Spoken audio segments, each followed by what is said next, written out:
Na hii leo hatuna nususi ya jinsia bali makala maalum ya hekaya za Santuri, ambapo iwapo wewe una miaka kama vile 50 au zaidi, najua kwamba una ufahamu wa chombo cha muziki ambacho kinajulikana kama Santuri. Ilikuwa ni nyakati zile ambapo iwapo una chombo hicho basi ulikuwa shujaa wa kijiji. Lakini ni lipi lilifanyika chombo hicho kikatoweka? Mwanahabari wetu Niko Mbua atakujibu swali hilo na chipuko jipya la muziki wa Santuri katika makala yafuatayo ya hekaya za Santuri. Mtazamaji, nakutakia utazamaji mwema.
Waliposema ngoma ikisifua sana haikeshi, kwa kweli hawakukosea.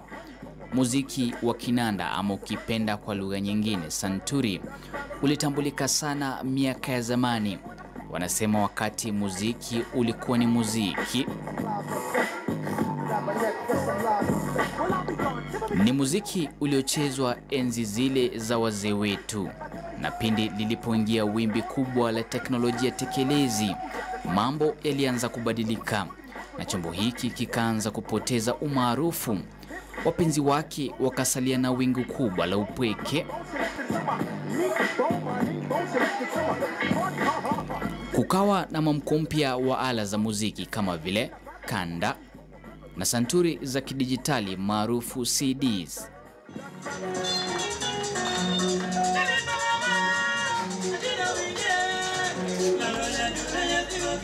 La kushangaza ni kuwa sasa muziki uliovuma miaka na mikaka iliyopita unaanza kurejea kimya kimya, na ubashiri upo kuwa huenda wakati huu ni vijana walio na ari na mapenzi ya Santuri, muziki ambao wamekuwa kuenzi, kuupenda na kuukubali kwa muziki wenye sifa teule. Unapomuuliza Jimmy Rugami katika soko ya Kenyatta Market umri wake, hatakupa jibu, kwani hajui ni lini alizaliwa. Ila rekodi zote za waimbaji waliovuma katika bahari ya nyakati za ujana wake zipo akilini mwake. Tangu mwaka 1985 Jimmy aliamua kukumbatia muziki wa Santuri, na hatua zake zikamfikisha hapa sokoni Kenyatta, ambapo si mbali sana na katikati ya mji mkuu wa Kenya, Nairobi. We used to get records from closing down music shops. After some time, all record shops were closed, and now we have to source from people's homes. And of course, we have to move all over Eastern Central Africa. But of late, the last time I traveled out of Kenya going to hunt for vinyl is quite some time. The last 2.5, 3 years I've not gone anywhere looking for records. Because, as you know, the world has become small because of the social media. So guys just contact me, and once we discuss and agree, we just send money through M-Pesa, and they pack and send as a parcel. Kwake muziki ndiyo riziki yake, ila sio riziki tu, bali lazima uwe na moyo wa kupenda unachotenda. If you do this for the money, you're doomed. I could say maybe it could be a sickness, but at the same time, it's cool. You're making people happy. There's nothing that keeps you going than making people happy.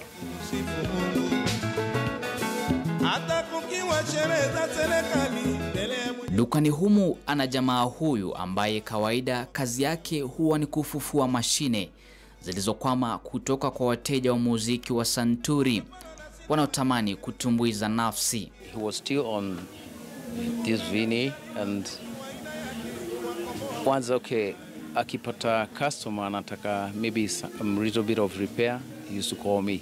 What matters in life is what makes you happy. If let's say a person like myself gets happy because of, let's say a grounding like the one which is behind me, that's what I would like to see in my bed, my sitting room. That's why I'm actually very, very passionate about restoring the machines, and the older the better.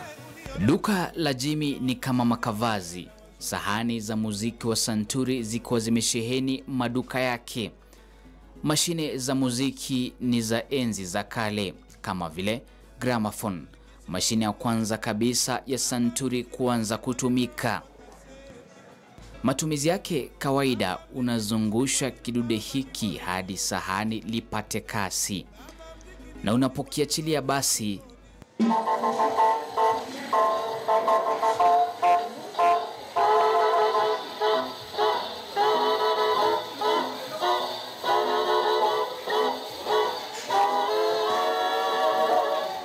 mistari ya kitaratibu, muziki unaofurahisha masikio kwa jinsi ala za muziki zinavyochezwa. Wanasema ni muziki usiokuwa na ukarabati wowote na hivyo kuupata jinsi ulivyo. Kila unapotembea humu, muziki wa Santuri hukupeleka likizo.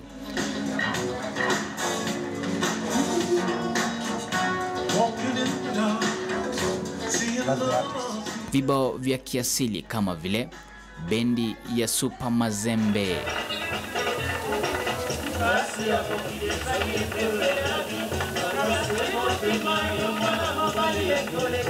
Lulu's Band,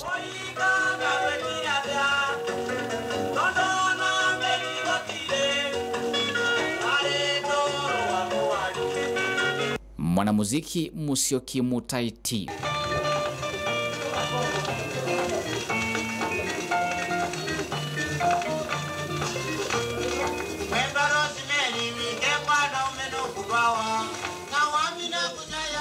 na Upio Kek Oriedo.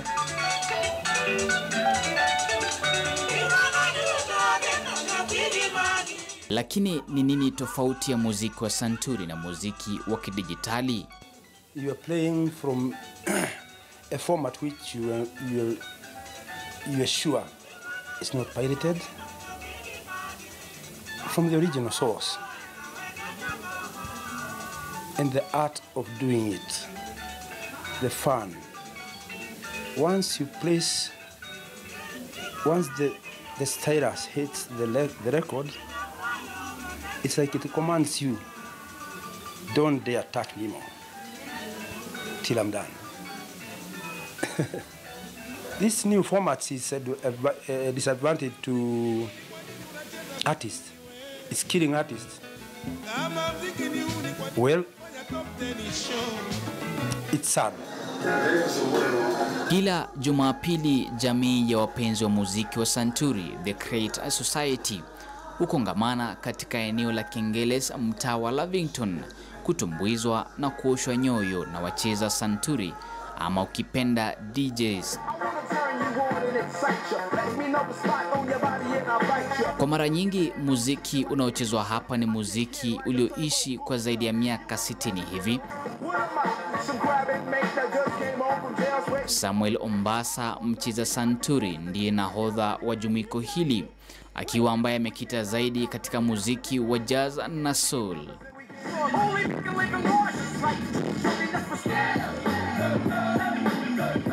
Jinsi anavyocheza na vyombo vyake ni dhihirisho ametamba katika fani hii. Kawaida anawacheza santuri wenzake ambao ni lazima wawe kwenye mazoezi haya kila Jumapili. David Sanders, mzaliwa wa Uingereza, kando na kuwa na uzoefu wa hali ya juu katika wanahabari, mapenzi yake kwa muziki wa santuri yalianza katika umri wa miaka 13. At 13 years old, I was living in northern England, and I went to my local youth club, and there was a DJ there who was playing 60s soul music. And I even know the first 5 records that I heard. At 13, I knew that this is going to be part of my life in a big way. Since the age of 30 to where I am now, I'm not telling you my age, I've been collecting vinyl. But I can tell you now that it's way over 3 decades. But I've been collecting vinyl ever since. I love vinyl. It's a beautiful format for music. It's very tangible. It sounds great. You can see things on it. It's got covers. You can see the lyrics. You can see the composers. What was old yesterday comes back tomorrow. And vinyl has gone through this process. For many of us, it never left. But for the younger people, they are re-establishing the roots of real music. So a lot of albums were only released on vinyl. The groups no longer exist. So people are discovering these bands, and they are now saying, wow, we missed all this the first time. And it's equally relevant today. The music is fantastic. Wanaoshiriki ngoma hii, idadi kubwa ikiwa ni vijana, wanasema ni mwamko mpya wa muziki wa santuri unaoashiria hali ya maisha, kupitisha wakati na burudani. Any man should have a wall of vinyl because it says a lot about who he is. So I've got a lot of vinyl and I'm buying more all the time. New vinyl, old vinyl, everything. Unajua quality ya vinyl ni true sound. Ni sauti ile ya ukweli. So zile sound ya kisasa zimesafishiwa kwenye studio nini.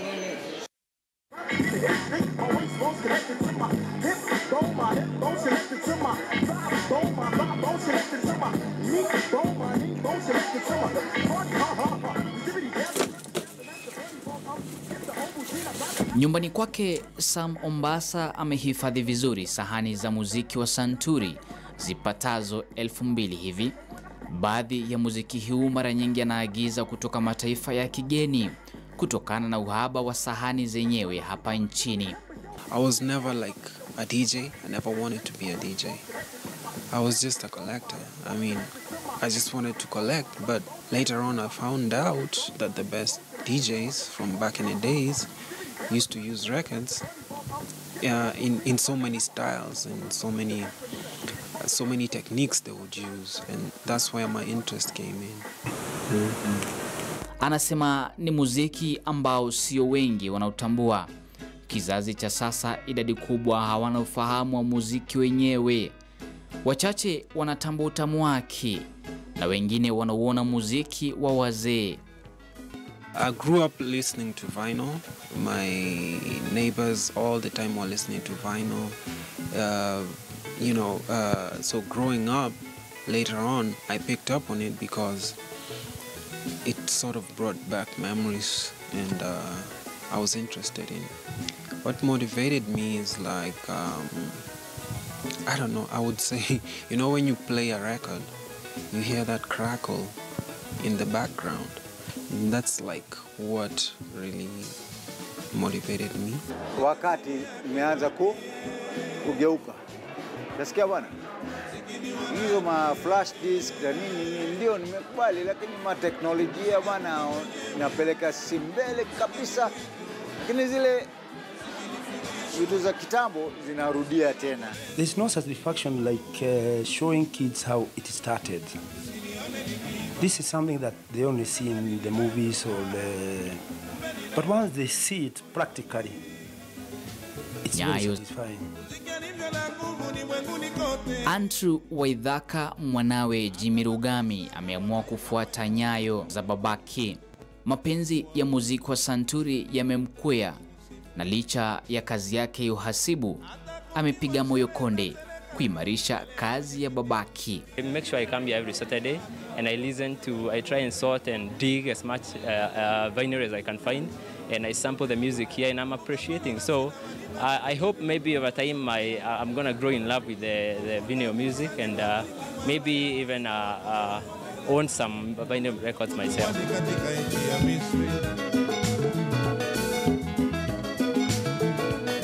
Maduka ya muziki ya Asanad na Melodica katikati mwa jiji la Nairobi yalijulikana sana katika uuzaji wa muziki wa Santuri, yakiwa ni baadhi ya maduka yaliyoweka taifa la Kenya kifua mbele katika uchapishaji na uuzaji wa muziki wa Santuri.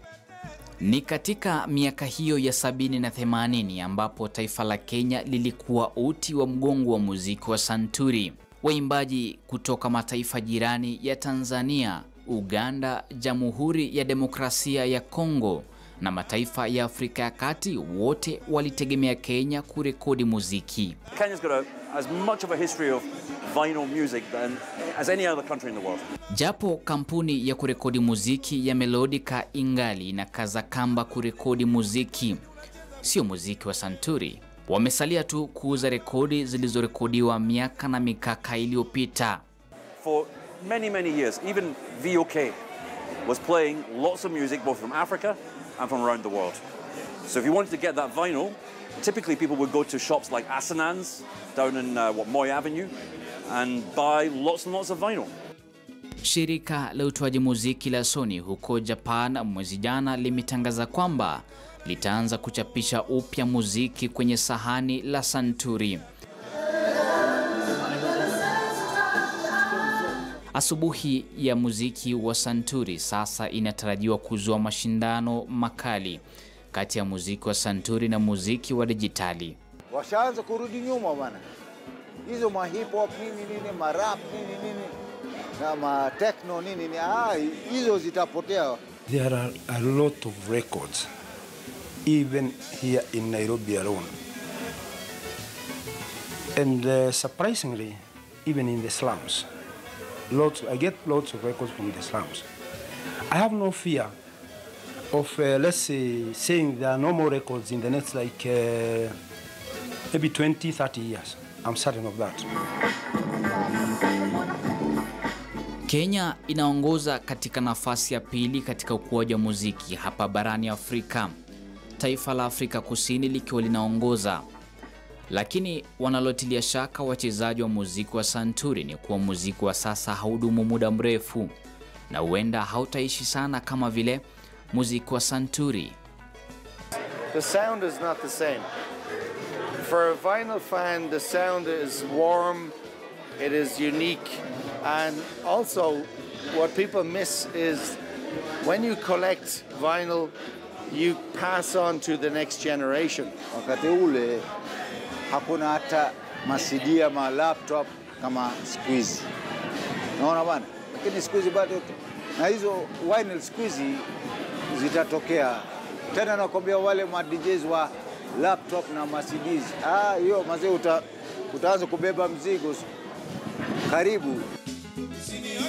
Kuanzia mwaka 1976 kampuni ya East African Records Limited ilitambulika katika Afrika Mashariki kwa kutoa muziki wa Santuri. Kampuni zingine kutoka mataifa jirani zilijaribu kuipiku kampuni hii bila mafanikio.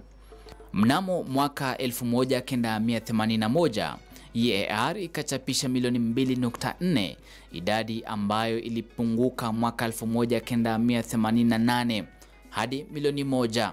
Ilipofika mwaka 1990, biashara iliharibika na mmiliki wa kampuni hiyo akauza mashine zake kwa kampuni ya taifa la Zambia. Muziki wa kanda ama ukipenda kaseti ulichukua usukani na kukua kwa miaka michache. They would actually press vinyl in Kenya at vinyl plants. So they would press American soul music, jazz music, blues, everything was actually pressed in Kenya. As I understand it, they stopped pressing vinyl because there's a lot of piracy here back in the mid-1970s. It never really started again. Most people who press outside Kenya, their recordings are not superior. the micro grooves are so small that they get destroyed just like the way CDs do. But the pressing machines that were doing it here in East Africa used to do it much better. Inatarajiwa kasi ya kutoweka kwa muziki wa Santuri ndiyo kasi inayosukuma marejeo ya ngoma mara tena. Ndiposa watangulizi wetu wakatuachana msimu, Mwenda Tenzi na Omo, marejeo ni ngamani. Jamaa hawa Jimmy Rugami, mcheza Santuri Samuel Mombasa na David Sanders wako katika mstari wa mbele kuleta mageuzi ya muziki wa Santuri.